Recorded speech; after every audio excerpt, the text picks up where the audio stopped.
Hello everyone, আজকে পুরো সন্ধ্যা থেকে ভিডিওটা শুরু করলাম। আর তোমরা থাম্বনেল আর ক্যাপশন দেখে বুঝতেই পেরেছো কি নিয়ে আজকে ভিডিওটা হতে চলেছে। চুলটা খালি করেছি আর শাড়িটা পরে গেছে।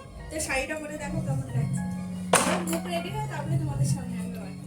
মাঝখানে হাফ সেজে দৌড়ে চলে গেছিলাম বর এসছে বর দেখতে। তোমরা কে কে এরকম করো বলো তো। এই যে এখনো দেখো সাজগোজ চলছে। 6টা থেকে 6টা না 5টা থেকে শুরু হয়েছে। হ্যাঁ 3টে, না না 5টা থেকেই শুরু হয়েছে। আমি যখন যাই হোক যে শুরু হয়েছে এদিকে আয়। ও তো একদম সাজেনি। দেখা অন্যের সাথে মুখটা একটু দেখা দেখা ও দেখাবে না ওর মুখ।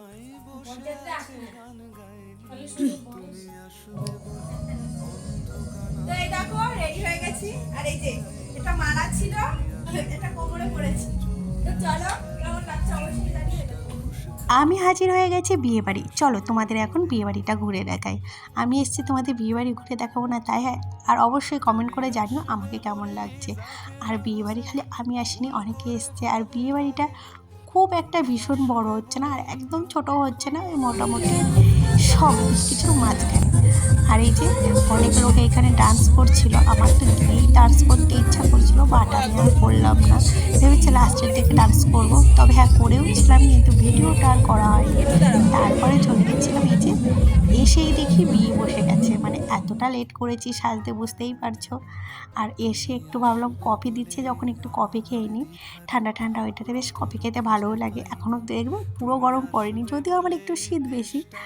আর এই যে দেখছো এখানে আমার বর চলে এসছে, আমার মেয়েও চলে এসছে। আমার মেয়ে আবার এই জামা পড়েছে বলে একটু ঘুরিয়ে দেখাচ্ছে ক্যামেরার সামনে। যাই হোক, আমি বিয়েবাড়ি গেলে না এই কফি আর ফুচকা এই দুটো আমি ফেলে একদমই আসতে পারি না। আর সত্যি বলছি, ফুচকা না আমি আগে খেয়ে নিয়েছিলাম, মানে শাড়ি পরে এসে খেয়ে নিয়েছিলাম, যেহেতু ওদের সাজাচ্ছিল অনেকটা দেরি হচ্ছিল। আর ফুচকাটা মোটামুটি হয়েছে, ভীষণ ভালো হয়নি। এই যে আমাকে যে সাজিয়ে দিয়েছে, তো ও সবার লাস্ট ড্রেস ছিল, ও বললো কাকি আমাকে একটু ভিডিও ধরে দাও, আমি খাচ্ছি সেটাই দেখাও। মানে ঠিক আছে চল। আর এই যে এই ফুচকুটাকে আমার কিউট লাগছিল খুব, দেখেছো কি সুন্দর আমার দিকে তাকিয়েছিল। আর আমাকে যে কি বলছিল ইশারায় আমি নিজেও বুঝতে পারছিলাম, মানে আমাকে ডান্স করতে বলছে আর কি। তারপরে এই যে মাঝে মাঝে এসে একটু বিয়ে দেখছিলাম। আসলে এক নাগারে বিয়ে দেখতে ভালো লাগছিল না, তাই এদিক ওদিক ঘুরে বেড়াচ্ছিলাম আর মাঝে এসে এসে একটু দেখে যাচ্ছিলাম। আর এইখানে ওদের ফটোশ্যুট চলছিল। এখন বিয়েতে তো জানো ফটোশ্যুট হয়। আর তোমাদের সাথে তো গায়ে হলুদ আগে শেয়ারই করেছি। এখন চলে এসেছি খাবার প্যান্ডেলে। আর প্রচণ্ড খিদে পেয়েছে, এখন মোটামুটি ওই 10:30 বাজে। যাই হোক, পেটে তো রুচোই দাম মারছিল, তাই খেতে বসে পড়েছি। আর তোমাদের সাথে বেশি একটা খাবার শেয়ার করিনি, কেননা আগে ভাবলাম আমি খেয়ে নিই। আসলে কি বলতো খাওয়া, যাই হোক তারপরে যে খাওয়া দাওয়া করে এখানে আমি একটু ছবি তুলছিলাম আমার মেয়ের সাথে। আমার মেয়ে না এখন ভীষণ ভালোবাসে ছবি তুলতে। আর আজকে আমার মানে সাজে আমার অসুবিধা হচ্ছিল একটাই, কারণ হলো আমার এই যে গালে লাল লাল বেশি হয়েছিল, মনে হচ্ছিল খুব অস্বস্তি লাগছিল জানো তো। আমার সাজটা যদি নিজের কাছে ভালো না লাগে, মানে নিজে স্যাটিসফাই না হলে একদম ভালো লাগে না। বাজে 12:30 আর প্রচন্ড না 10টা বাজে না। তো আমার মেয়েটাও জেগে রয়েছে। আর হলো যে বলছে কোথায়, ওকে ড্রেস চেঞ্জ করে দিয়েছি। এখন আমার ড্রেস চেঞ্জ করার পর পালা আর কি। এই যে এত মেকআপ করে তুলতে ভীষণ কষ্ট লাগে পরে, মানে এত কষ্ট করে সেজে গুজে তারপরে যদি তুলে ফেলি ভীষণ মন খারাপ লাগে।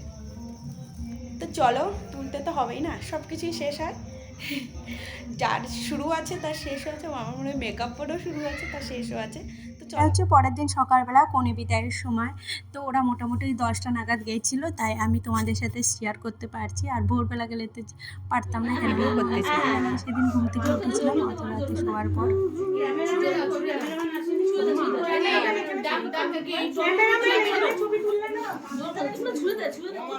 তোরি তোরি সামনে আসিস না।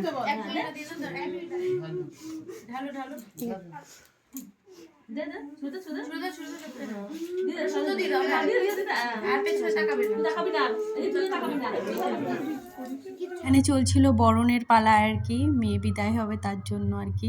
তার জন্য সবারই মন ভীষণ খারাপ, বুঝতে পারছো। একটা মেয়ে এই বাড়ির থেকে অন্য বাড়ি যাওয়া মানে ভীষণই মন খারাপ হয়। একটা মেয়েকে কত কষ্ট করে বড় বড় করে, তাই না? আমার নিজের মেয়ে আছে, এখন আমি নিজে বুঝতে পারি একটা বাবা মার যে কতটা কষ্ট হয়, সেখানে বাবা মাই বোঝে। আর যাই হোক, এই যে আমাদের পাড়ার সবাই বরণ করছিল, তো ওদের কান্না দেখে আমারও একটু কান্না পেয়ে যাচ্ছিল। আর এদিকে মেয়েটা ভীষণ যাওয়ার সময় কাঁদছিল। যাই হোক, যেতে তো তাও হবেই, তাই না? আর এই যে গাড়ির সামনে চলে এসছে এখন, এখন হলো বিদায়ের পালা। তো এখানে ওর মাসি মানে সবাইকে বলছিল যে যাচ্ছি, ভালো থেকো সবাই। যাই হোক, যাওয়ার আগে এই যে চাকায় জল দিতে হয় সেটাই দিচ্ছিল আর কি। যাই হোক, আজকের ভিডিওটা এখানেই শেষ করলাম। ভিডিওটা ভালো লাগলে প্লিজ সবাই একটা লাইক কমেন্ট করে যেও, আর ভিডিওটা কেমন লাগলো অবশ্যই জানিও। তো আজকের মতো টাটা, দেখা হচ্ছে নেক্সট ভিডিওতে।